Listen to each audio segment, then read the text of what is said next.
आज मैं श्रीमद् भागवत पुराण के तृतीय स्कंद के 16वां अध्याय पढ़ने जा रही हूँ। जय विजय का बैकुंठ से पतन। तो आइए पढ़ते हैं। इसके पढ़ने से आप लोग भी इसे जरूर श्रवण कीजिएगा। इसे पढ़ने से या श्रवण करने से बहुत ही लाभ होता है। मनोवांछित फल की प्राप्ति होती है, सुख समृद्धि आता है। तो आइए आरंभ करते हैं। ओम नमो भगवते वासुदेवाय। ओम नमो भगवते वासुदेवाय। ओम नमो भगवते वासुदेवाय। ओम नमो भगवते वासुदेवाय। ओम नमो भगवते वासुदेवाय। ओम नमो भगवते वासुदेवाय। ओम नमो भगवते वासुदेवाय। ओम नमो भगवते वासुदेवाय। ओम नमो भगवते वासुदेवाय।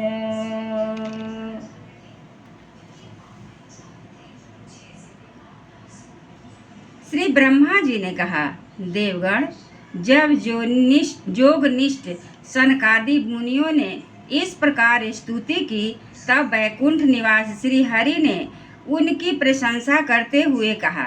श्री भगवान ने कहा, मुनिगण, ये जय विजय मेरे पार्षद हैं। इन्होंने मेरी कुछ भी परवाह न करके आपका बहुत बड़ा अपराध किया है। आप लोग भी मेरे अनुगत भक्त हैं, अतः इस प्रकार मेरी ही अवज्ञा करने के कारण आपने इन्हें जो दंड दिया है वह मुझे भी अभिमत है। ब्राह्मण मेरे परम आराध्य हैं। मेरे अनुचरों के द्वारा आप लोगों का जो तिरस्कार हुआ है उसे मैं अपना ही किया हुआ मानता हूँ। इसलिए मैं आप लोगों के से प्रसन्नता की भिक्षा मांगता हूँ। सेवकों के अपराध करने पर संसार उनके स्वामी का ही नाम लेता है। वह अपयश उसकी कीर्ति को इस प्रकार दूषित कर देता है जैसे त्वचा को चर्म रोग। मेरी निर्मल सुयस सुधा में गोता लगाने से चंडाल पर्यंत सारा जगत तुरंत पवित्र हो जाता है। इसलिए मैं विकुंठ कहलाता हूँ, किंतु पवित्र कीर्ति मुझे आप लोगों से ही प्राप्त हुई है।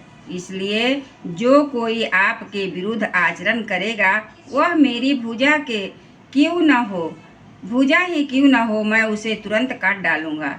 आप लोगों की सेवा करने से ही मेरा चरण रज को ऐसी पवित्रता प्राप्त हुई है कि वह सारे पापों को तत्काल नष्ट कर देती है, और मुझे ऐसा सुंदर स्वभाव मिला है कि मेरे उदासीन रहने पर भी लक्ष्मी जी मुझे एक क्षण के लिए भी नहीं छोड़ती।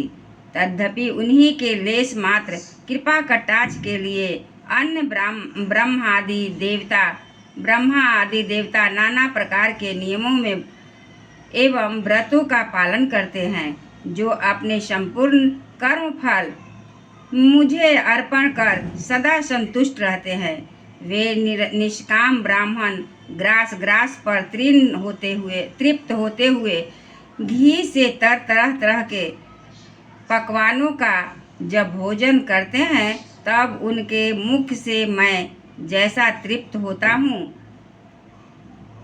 वैसा यज्ञ से मैं अग्नि रूप मुख से यजमान की दी हुई आहुतियों को ग्रहण करके नहीं होता।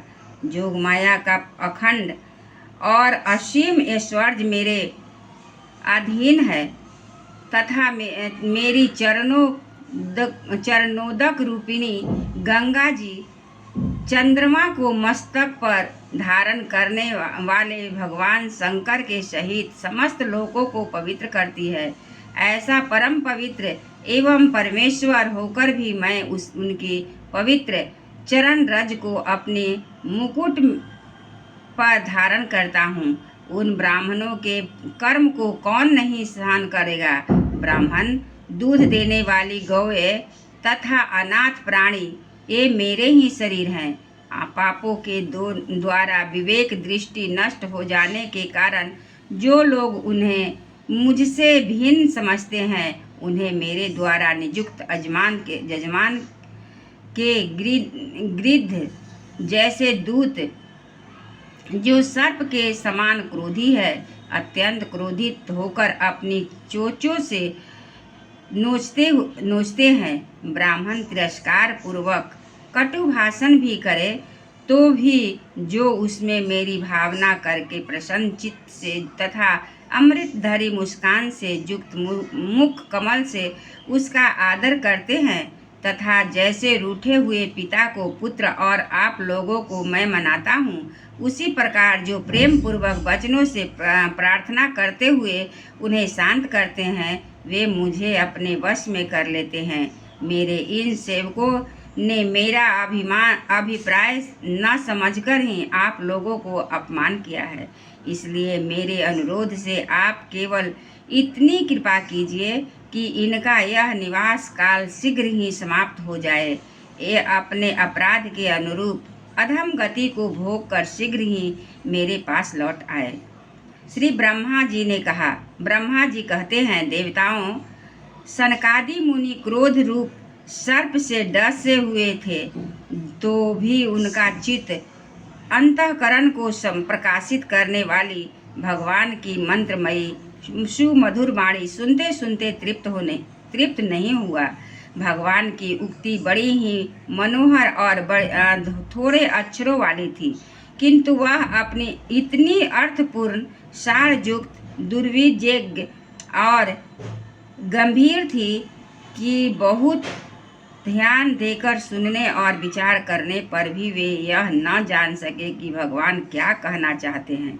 भगवान की इस अद्भुत उदारता को देखकर वे बहुत आनंदित हुए और उनका अंग अंग पुलकित हो गया। फिर जोग माया के प्रभाव से अपने परम ऐश्वर्य को प्रभाव प्रकट करने वाले प्रभु से वे हाथ जोड़कर कहने लगे,